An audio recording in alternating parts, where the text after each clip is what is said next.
Hey guys, we're joined by Coach Rizzotti. Yeah, we're figuring out Zoom here in the locker room. There we go. We'll start with a statement for Coach, and then we'll open it up for questions.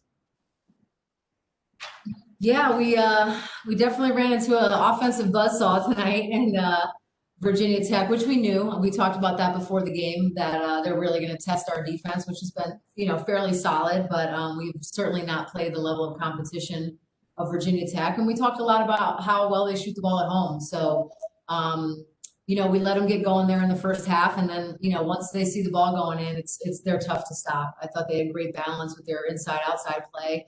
I thought execution-wise, I think we only had one turnover in the first half. I thought we did a good job of getting good shots, but that's where our struggle lies, is just making sure that we're continuing to work on coming to practice and being ready to find ways to score. So I would like for us to have been a little bit more competitive defensively, but I think Virginia Tech had a lot to say and a lot to do with that. All right, we'll take questions. Mark, you want to start? Yeah, Mark Berman of the Roanoke Times up here in the stands here. Obviously you had been very stingy your first two games. What was different about tonight? What made the Hokies so tough to defend? Well, they did. I mean, we didn't play teams that had the scoring ability or the shooting ability in our first two games. So we were able, even if we made mistakes defensively, we didn't get burned on them. We talked a lot about that, how Virginia Tech's going to take advantage and expose any of our flaws.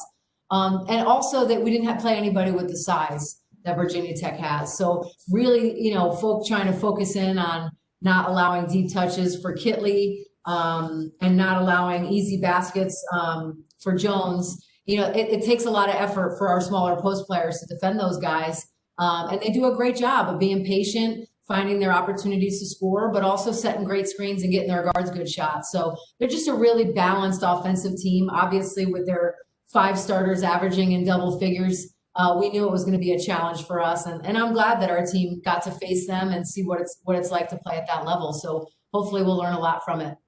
Obviously they made 16 threes. I mean, was that just them being hot? Was your 3-point defense lacking in any certain area, or? I thought we started out okay, and then we made like two or three consecutive mistakes in a row that gave them open looks, and that's when that's when they can get going. So once Shep makes her first one, she's really good about hunting and getting herself another shot. We weren't really attentive to making her take the shots that we wanted. And then, like I said, then they're hitting step backs, and then their subs are coming in and knocking down shots. But I think that's a strength of theirs. I don't think that I think it's something that they're constantly working on and looking to do. Obviously, the first 2 games of the year, they scored, I think they made 15 threes as well.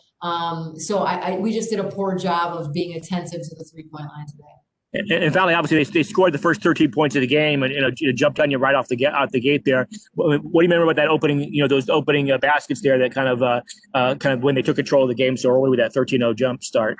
Yeah, well, their point guard did a great job of pushing tempo. I think she got in there a couple times for some layups. We weren't really quite ready with our defense in transition. They tested our transition defense a lot harder than ODU and Lincoln did. So something for us to take a look at, how we can close down some of those gaps.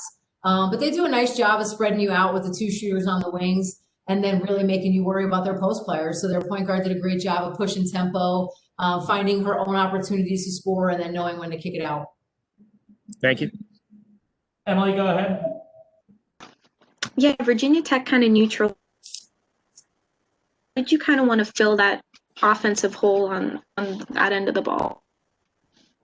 Yeah, well, obviously it was a tough matchup for Neela having to start the game on Kitley. It takes a lot out of your legs. You have to guard somebody that's that much bigger than you, size-wise, weight-wise. Unfortunately, she got herself in a more comfortable scenario by the end of the game, but it was too late. She'd already gotten in foul trouble. But it was something we talked about as a staff, is like, what are we going to do when Neela's not carrying us? So I thought that Iowa, took some strides. I know she missed a lot of shots, but I thought she was kind of more in the flow with her offensive game. So even though her finishing wasn't there, I liked that she was being aggressive. And then I thought Allie did a nice job. So having those guys step in and create post-scoring opportunities for us today. We're still trying to solve the guard scoring with us. I thought Jasmine had a good offensive game tonight, but we're going to have to make some more shots from the perimeter so we can continue to pound inside. Yeah, and Karanda had her first minutes of the season. What did you kind of see from her tonight? Well, she was just excited to play. I thought she was overexcited, and I thought she played pretty calmly. She took good shots. She competed, and so it's just kind of why we need to get her legs under her. She's been able to practice the one day yesterday and do some non-contact stuff. But I wanted her to get some game minutes, so it was nice to be able to play her for double-figure minutes and just let her get her feet wet as a college player. I'm sure she's wishing that she had a chance to play a little bit in her first 2 games. Virginia Tech wasn't quite the very best opponent for her to start with, but it's going to help us going forward when one of our guys is in foul trouble, that we have a really good group of 4 post players that are talented and tough and hard to guard. Yeah, and Jasmine had, 3 seasons of experience playing in the ACC. Did her history kind of factor into today's game at all? I think so. I mean, teams like this consistently, she understands the level of intensity that you need to compete at. I don't think the rest of the team was there with her tonight. And that's something she's going to have to learn from. Like, how are you going to bring people on as a leader? How are you going to get them to compete at that same level when we're playing a team that's superior to us? So the good thing about Jazz is you can tell when she's frustrated, but she never lets it really show in a negative way. I want her to be a leader. I want her to be vocal, and I want her to learn how to make others around her play harder and play better. And I think she's capable of doing that for us. Yeah, for sure. And one more question. What do you kind of want the team to take away from this game heading into Virginia this weekend? Well, just make sure they're ready to prepare hard, that they have to come to practice or shoot around or whatever we're doing, and make sure they're bringing a high level of attention and competitiveness. I feel like we weren't quite there yesterday and today. So maybe today was just a little bit of a wake-up call for us to understand how hard we're going to have to work this season.